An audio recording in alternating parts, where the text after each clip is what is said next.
me over. This is Roberto Beall. We're at the Legends facility we're still in Phoenix, right? This is North Phoenix, Dave. That's North right. Phoenix. Yeah, I was driving up here and I felt like, I guess, yeah, it is North Phoenix. We're heading towards Scottsdale, but very beautiful drive. I'm like, man, it's the first time I've been here. I'm like, dude, you're like in retirement mode, I guess, but it's beautiful out here.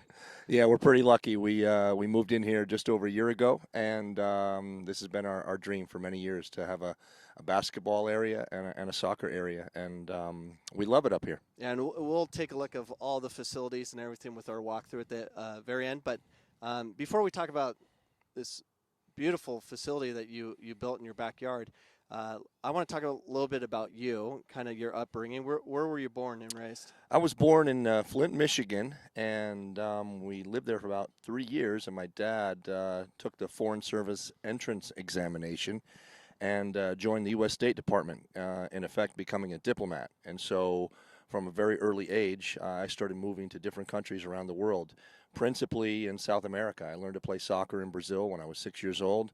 Other countries include Nigeria, Africa, Bogota, Colombia, Montevideo, Uruguay, among many others. So your dad was an ambassador or a diplomat for the United States? A diplomat for the United States. At the finalization of his career, he was the deputy chief of mission, the number 2 in the embassy in Moscow, Russia. So he had a very high-level position, and his diplomatic career, like I said, took us all over the world.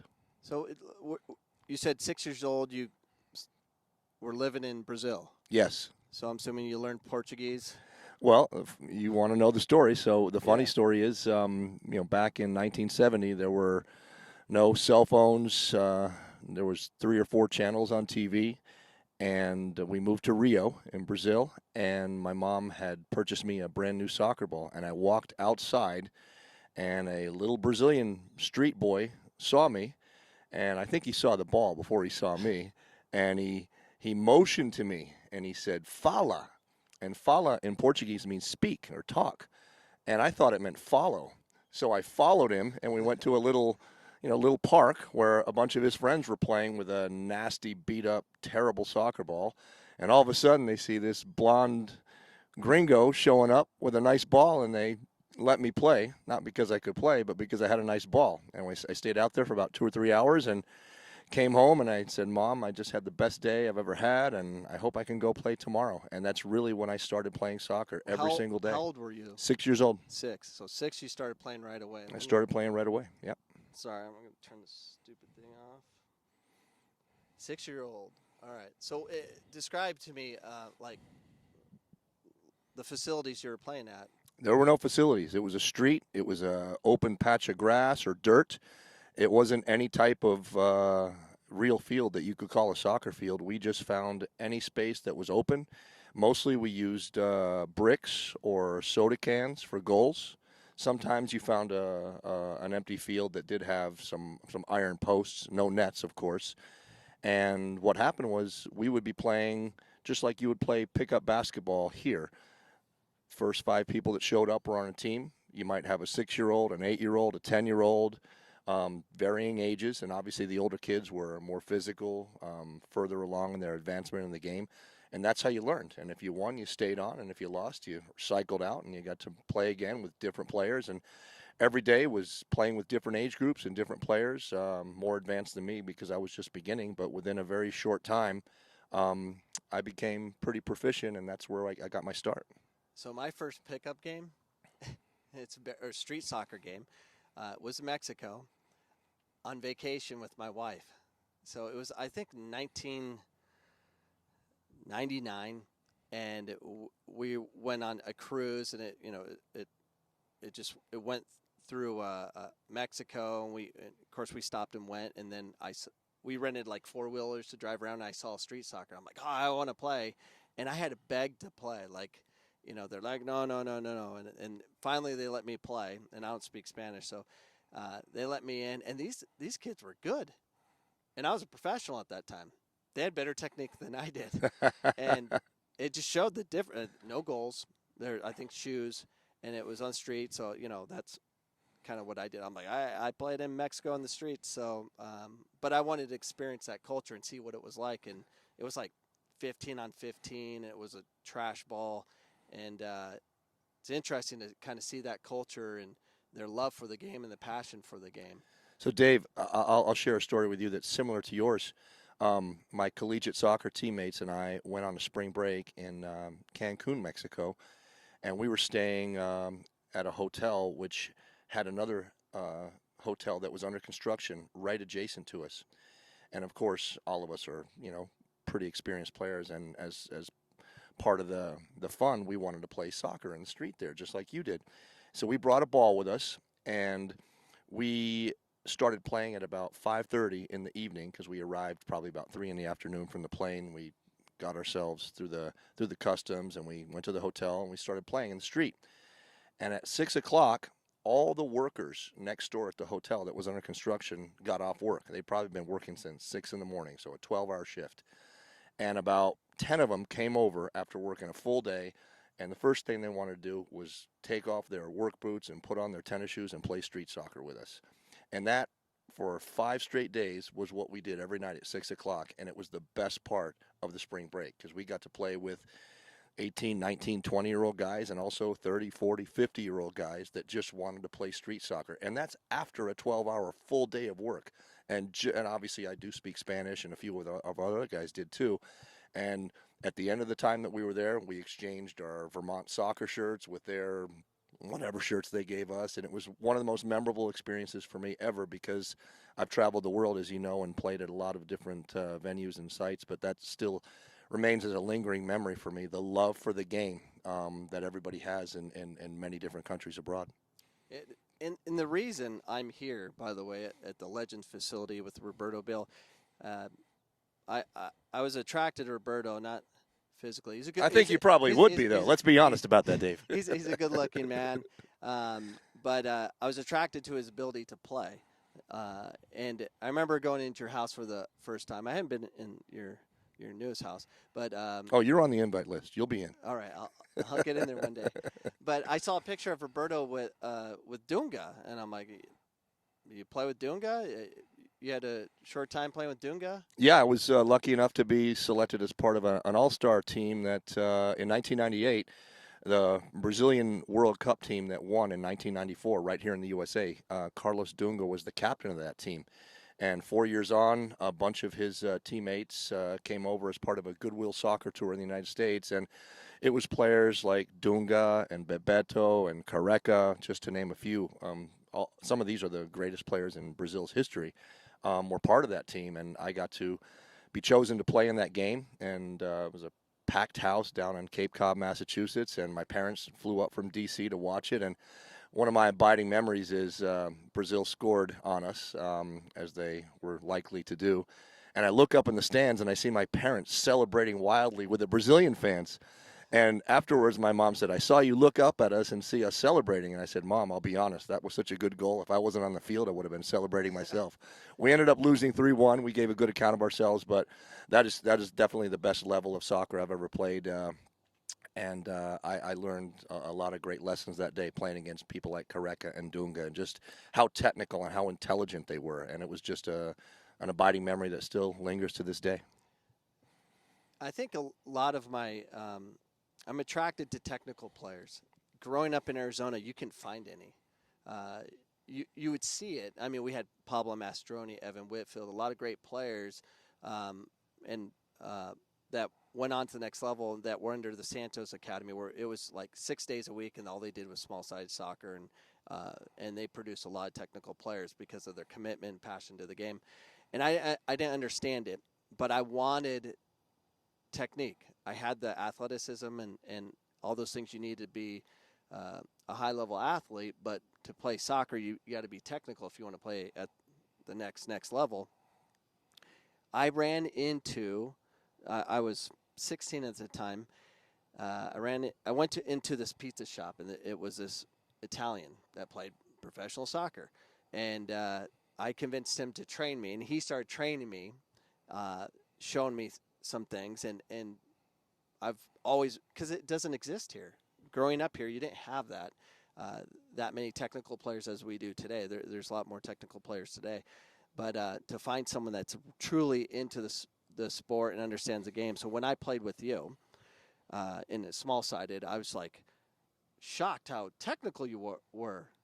You're 48 at the time, I think it was, and you were just so technical at that age, and it just like it kind of like honed into me about learning technique. It stays with you forever, and when I see a coach that cannot trap the ball properly, and I have zero respect. No, sorry, but I don't have respect for coaches that can't do the technical part. Well, Dave, let me just interject something here. I was lucky enough to have an opportunity to go get my professional A license abroad in Brazil. I have my Brazilian A license, and one thing I noticed that was very different about the course was we would be in the classroom for 12 hours a day. And the courses I've been to and some other places, maybe half the time you're actually out on the field doing practical, technical things, maybe just to see if you can actually touch the ball. In Rio, at the Olympic Training Center where we were, not one time do we go outside because it is implied that everybody knows how to play. You already have that built in. That would make sense. And I was actually lucky enough to go through the course with a very famous Brazilian player named Osmar Donizete, who played for the national team probably about 10 times. And he played for some of the most famous clubs in the world, Vasco da Gama being one of them in Rio, Botafogo, some of the big teams out of Rio. And he invited me to go play in a pickup game. And we drove probably an hour and a half outside the city. And there on the field, 7 versus 7, guys who were 20, 30, 40, 50, even 60 years old. And the 60-year-olds, the 50-year-olds, they couldn't run, but their technique was flawless. They would touch the ball, they would dribble the ball. And I was brought back immediately to my days growing up in Rio, how everybody seemed to be able to play at a very high level because they played so much and their technique was, as you would imagine, outstanding. Yeah, I was always trying to find, technique like I just explained, and I played in my teens with a Polish league. Well, a Polish pickup. A friend of mine, his name was Hajduk. His last name was Hajduk. His first name's skipping me, but he would take me to play with the Polish players. And I remember playing with them, and, I was very good in club, because I could just outrun people and score goals. But this is small-sided. And if your touch was not good, and mine was not, they get so ticked off. They were cursing me out in Polish, and I kept staying for 3 or 4 times, and finally it's like, I don't think they wanted me to play. I'm like, what? I'm good. No, I wasn't. I was fast, but I ruined the game for him. And I understand that today because I learned technique eventually, and because I've always been searching for it, I had to get into my 30s when I really got technical. And that you saw me at the peak of my technique. I did. And I'm sure if you saw me when I was 20 and 22, you'd be like, oh, that's not him. You can learn technique, even in your later years, but I think you have to understand it. Like you have to want it if you're going to start late as I did, because I didn't grow up on the streets. I didn't get to observe that. But bringing us to Legends facility, and again, this is beautiful. I'm already thinking in my head, dude, I need to move out into Buckeye further and just find some land out there and do something similar. I mean, you see my backyard; it's the size of your, I think, foot tennis area, which we'll show a little bit later. What are you hoping to do here? You have this set up. What are you going to do here? Well, getting back to the theme of technique, there's nothing that replaces, for me anyway. Obviously, when you talk about any subject in the world, there's varying opinions, and I have respect for everybody else's opinion. But in my personal viewpoint is that I would like to teach the game the way that I learned it and provide opportunities for people the way I learned it growing up, not only in Rio, but in Bogota, Colombia, and Montevideo, Uruguay, and also even in Nigeria, Africa when I was even younger. There was always a soccer ball around and always seemed to be some type of small pickup game. And this facility is literally the size of a futsal field, a 5 versus 5. And what I've done here is I've created space for 3 versus 3, 4 versus 4, 5 versus 5. And we have different areas where we can work on different parts of our technique, our dribbling, our passing, our receiving, our small-sided play, our finishing, our combination play. And eventually, I would like people to start feeling like this is a place that they can come and have a pickup game. Um, I'm a big proponent of letting the game be the teacher. And as a coach, I think what we do is valuable in terms of our input, but part of our job as a coach is sometimes to sit back and let the game be the teacher and let the kids figure out how to play.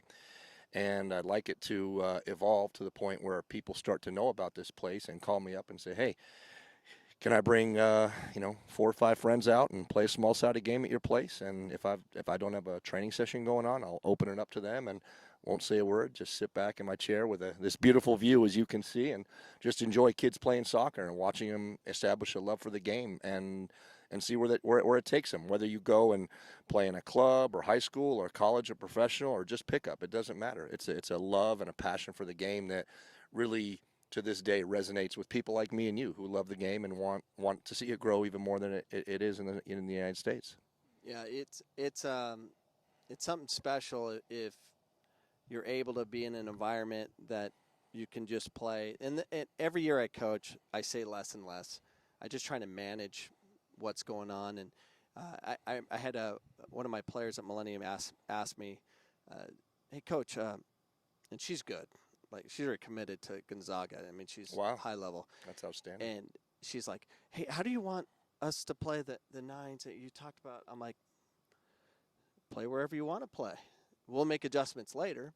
I say, if you identify that that you can, be more effective taking out the right back, go and do it. Let's find out. But I'm not going to tell you what to do. You know what you're going to do. Let the game come to you. And I think there's a lot of confusion, and of course that's at high school level, but coaches like giving too specific concepts of, oh, 1-9 checks in, the other 9 goes across, or you say split out, or and then it confuses. The game's just too complicated. You have to be able to read the game. You cannot be like an NBA coach or NFL where timeout, let's drop a play, it's all set, everyone knows where everyone's at. Soccer is just fluid, and I'll say this: I know that I don't know that I don't know that I don't know. I'm always wrong. I'm just trying to be less wrong, So I try to say as little as possible because I know I'm wrong. I might be more right than some others at the time, but you got to be very careful, especially in soccer. It's just so fluid, and I think that's why I'm here today. I mean, because I know you're going to be working on technique. Because if you work on the technical aspect, they'll be able to solve all problems. Absolutely. Well, let's touch on a couple points that you just made. First of all, you said soccer is fluid, and I like to use words like fluid and organic. I want players to be organic. In other words, I want them to be able to process information without thinking about it. It's just natural to them, and that's what really good players do. They don't have to go through a step-by-step process and overthink what's going on. It's just a natural, organic reaction to the way that they behave with the ball. They control the ball.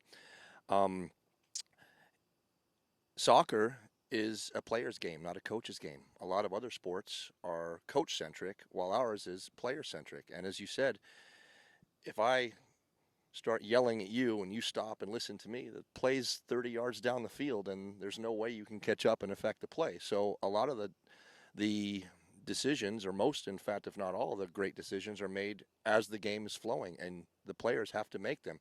Where we get our job done as coaches is during the week, and then in the game, if we're doing our job correctly and the players are doing their job correctly, we're sitting back, making minor adjustments, and maybe make some modifications at halftime. But the players are the ones that ultimately are the deciders of their own fate, and the best teams are the ones that understand that.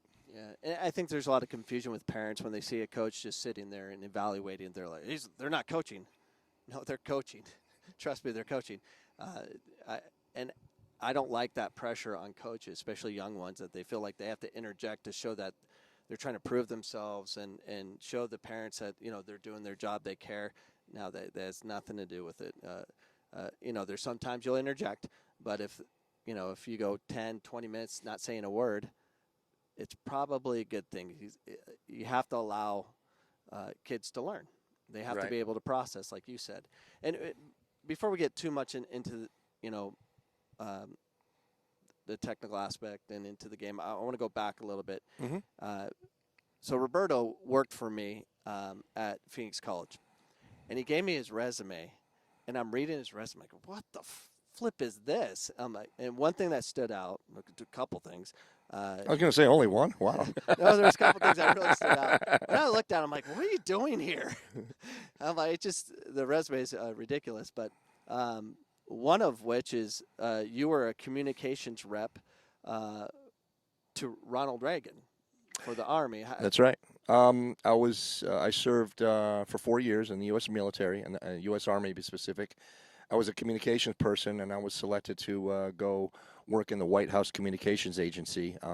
At the time, Ronald Reagan was the president, and so I lived in Washington, D.C., sort of like not being in the military. I lived in my own apartment. Pretty much the only thing that was military about us was our professionalism and the fact that we had to keep our hair short. You worked in business attire, kept a low profile, traveled around the world with the president, the vice president, and the cabinet members to provide communications for them. And that was another wonderful, life-changing experience for me in terms of other places I hadn't yet seen. Even though I had grown up in many different countries, I got to go to some other wonderful places and meet some very influential political figures that gave me some good advice that helped me along the way. And I had no idea.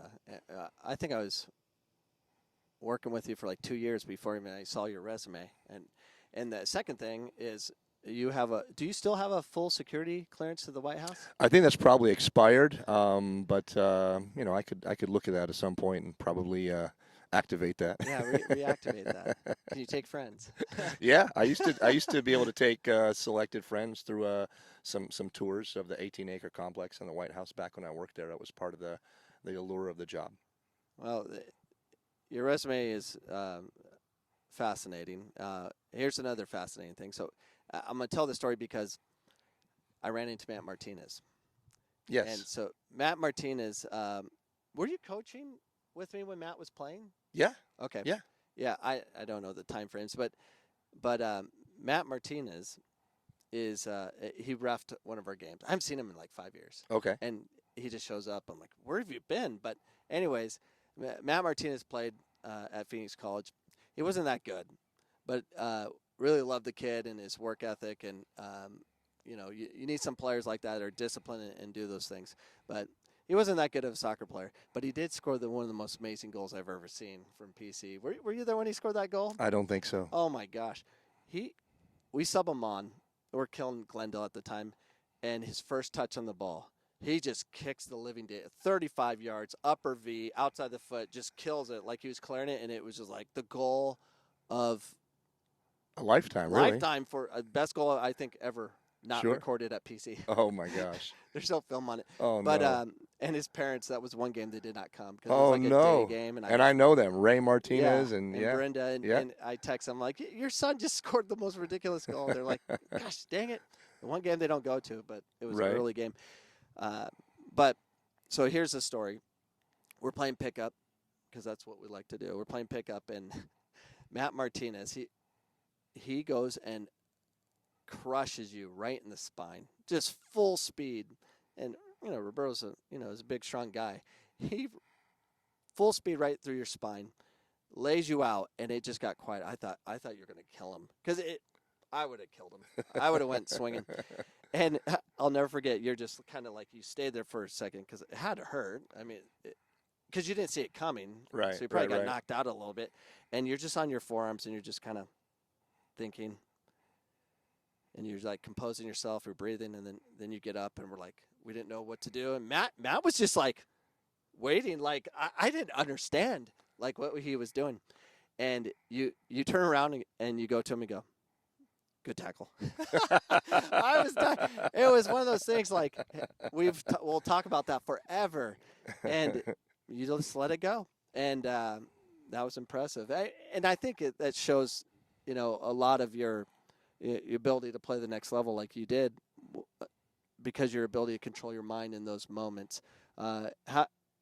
What was processing through your mind? How were you able to keep yourself under control, not just lose it. And Well, I mean, the reality is, as you know, we were not only colleagues at Phoenix College, but we also were technical directors, coaching directors at the Arizona Hammers Soccer Club, and that was where a lot of our interaction took place. And you know, both you and I took very seriously our role as role models and ambassadors for the game. And yes, it did hurt, and yes, it was an unfair challenge, is the best way to put it.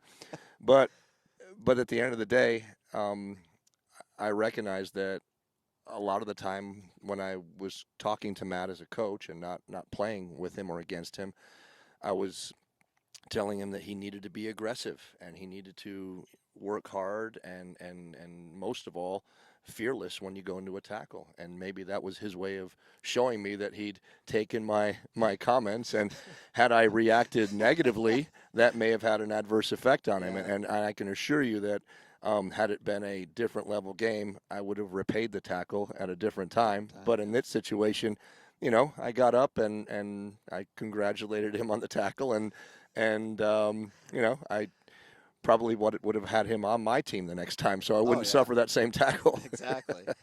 And I imagine playing, you probably had worse tackles, dirtier tackles. And at least that's up high.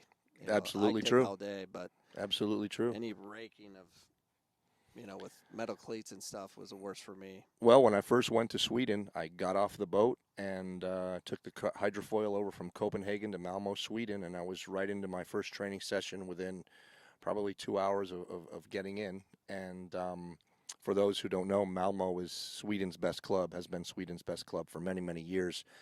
The coach there was a guy named Roy Hodgson, who very, very famous coach, coached many international sides. He's coached Liverpool in the Premiership. Most recently, I believe he coached Crystal Palace.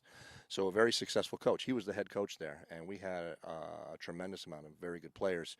For those of you who are a little younger, Zlatan Ibrahimovic is somebody that's a product of the Malmo club. And as you said, you know, all the shoes in Europe, they're metal cleats. And I stepped onto the field, and I wanted to show how technical I was. And my first touch, I took a good touch, and then I took a second touch and a third touch. And by my third touch, I was on the ground writhing in pain as a big, strong 6'2" central defender came through and cleaned me out. And he helped me up, and he just said, "Here we play two-touch." And it was a good lesson because it definitely hurt. And I learned quickly that the speed of play was going to be at a different level at that particular club. And I learned not to hold on to the ball as opposed to suffering a few bad challenges. Yeah, that brings us to, like, how do players like Messi, Ronaldo, those players get away with what you have to be that good to be able to avoid being taught lessons like that. Well, let's put it to you this way. As I said, I played against Careca and Dunga, some of Brazil's best ever players. And although those guys are legitimate international superstars in their own right, they're not even in the same galaxy as people like Messi and Ronaldo and Neymar in terms of their technique. And when you talk about players like that, they're just generational players that come along once every 20 to 30 years. And we've been very fortunate to see those three guys play right around the same time, and not only against each other, but with each other too. They go at it again in Champions League now. Is that what's going to happen? That's the draw. Man U's drew PSG. Okay. So that's the quarterfinal match. So I thought that was overturned, though. Oh, did they? I thought my son texted me. I thought they overturned it. I think they made a mistake, and now it's Manchester United playing. I believe, but whatever happens, it would be wonderful to see Ronaldo and Messi again. I don't pay attention to those things, but my son, he pays attention.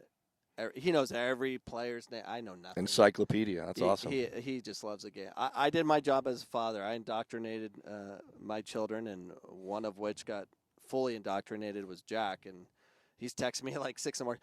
He goes, Ronaldo and Messi are going to play each other in the Champions League. I'm like, awesome.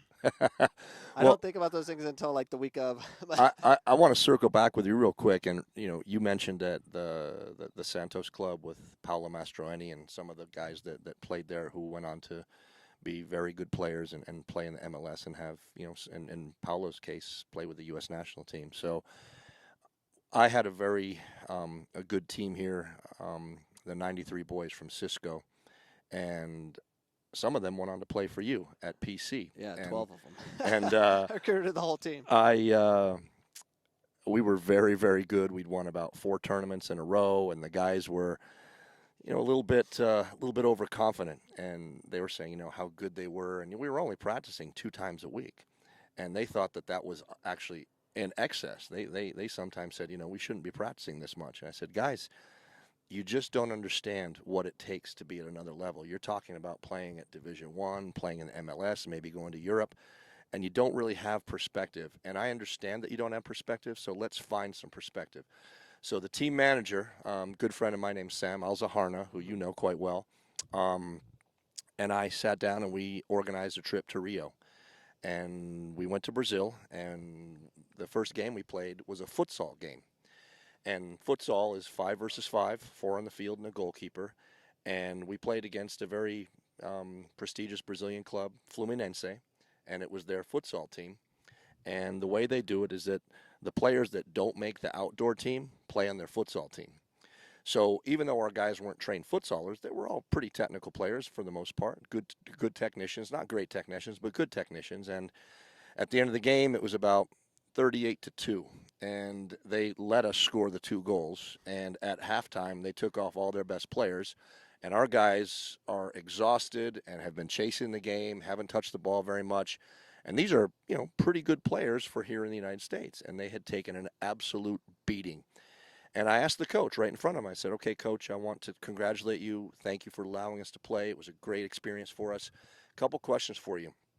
Number one, how many days a week do your guys train? And the coach, through his interpreter, said, we train 5 days a week. We have our game on Saturday, and then we have a rest on Sunday. And what they do is they come in, and they get here at 9, and they put their kit on. They train for 2.5 hours. They go to lunch together. Then they go back on different buses. Some of them walk, and they get to their neighborhoods. They go to finish their day at school for about 4 or 5 hours. And after that, they play more in the street. And after that, I said, which one of these players here that just beat us badly plays on your outdoor team, the team that is actually your best team? And he points at their big, strong, technical wizard that had scored probably 11 or 12 goals on us, and he'd only played for a half. He didn't play at all in the second half. And I said, explain to our guys where he's at. And the coach said, this is player number 18 out of 18 on our outdoor team. That means he's the weakest player of the guys that play on our outdoor team. And our guys couldn't believe the level.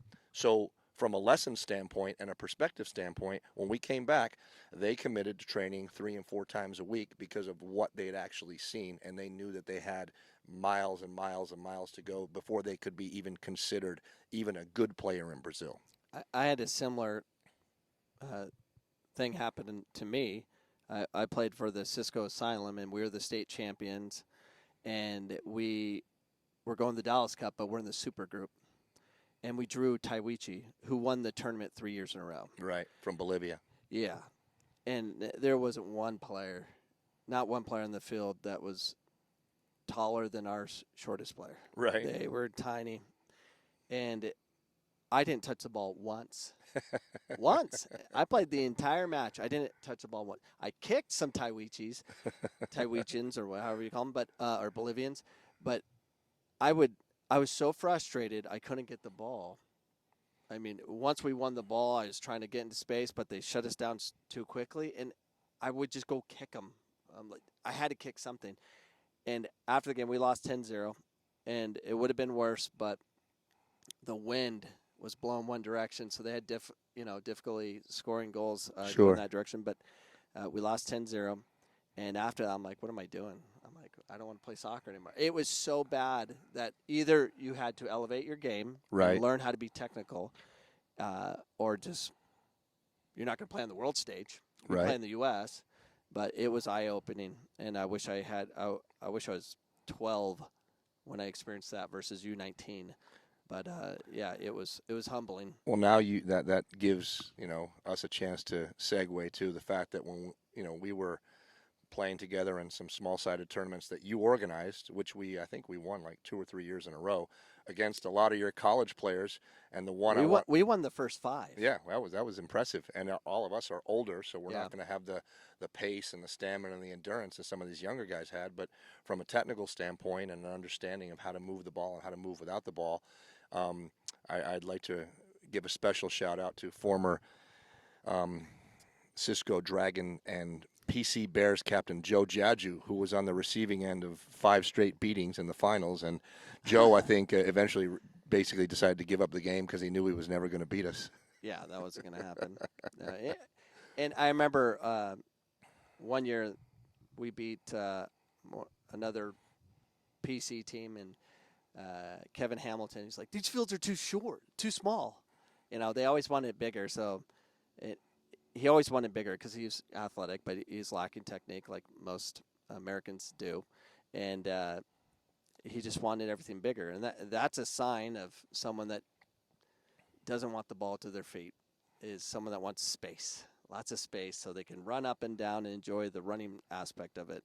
But that's a problem. I think the kids need to stay in more small-sided situations. Yeah, play the game according to the rules that they give us, but they need more, like a place like this. Well, like that's what Legends Field's all about. These are small-sided fields. We've got it set up so you can have 2 3v3 or 4v4 games going on simultaneously, or move some of the equipment off the field and play a 5v5.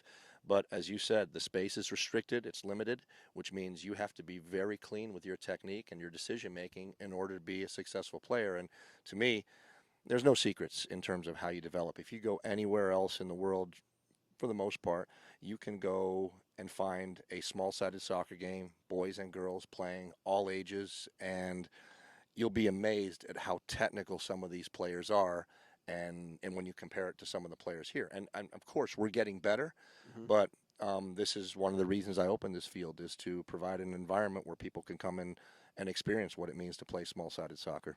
You're not going to find places. I mean, this is probably unique in Arizona. You'll find soccer complexes that are closed, but I found this one. That's right. Yeah, so this is a wonderful place. So let's pause this and let's switch the mics and take a little tour of this facility and kind of explain the details of it and what you'll do when kids do come to the Legends facility. That sounds great. All right, let's pause this. Okay, Dave, we're here at Legends Field here in beautiful North Phoenix, up off of Carefree Highway. As you can see, the facility is the size of a futsal field, 30 yards in width by 45 yards in length. We have kickback boards all around the field made of solid oak. We have lots of different training aids, cones, poles, mannequins, as well as 3 big goals and some small-sided goals on the opposite side for small-sided play. The field is set up and lined to play in the following type of manner. We've got 2 versus 2, 3 versus 3, 4 versus 4, and 5 versus 5. Whether you're going diagonally, horizontally, vertically, we've got lots of different opportunities here. We also have a foot tennis net set up over on the opposite side. The field is lined to actually have 2 foot tennis games going on simultaneously. We have smaller size futsal goals at either end. The field is lighted. We just got the lights up last week, and I'm excited to have you and some of your friends come out and get on the field. We'll play some small-sided soccer. We'll do some finishing, and, of course, we'll finish up with some foot tennis. And I don't believe when we've been paired together that we've ever lost a match, and that includes famous players like Joe Jaju, Carlos Villa, and Jessica McDonald, I might add. Roberto and I'm one mic, but I appreciate you having us over, and we'll get this up as soon as we can. That sounds great, Dave. Thanks for taking the time and coming out. And great job with all you're doing with soccer in the community of Phoenix. Appreciate that. Thank you, buddy.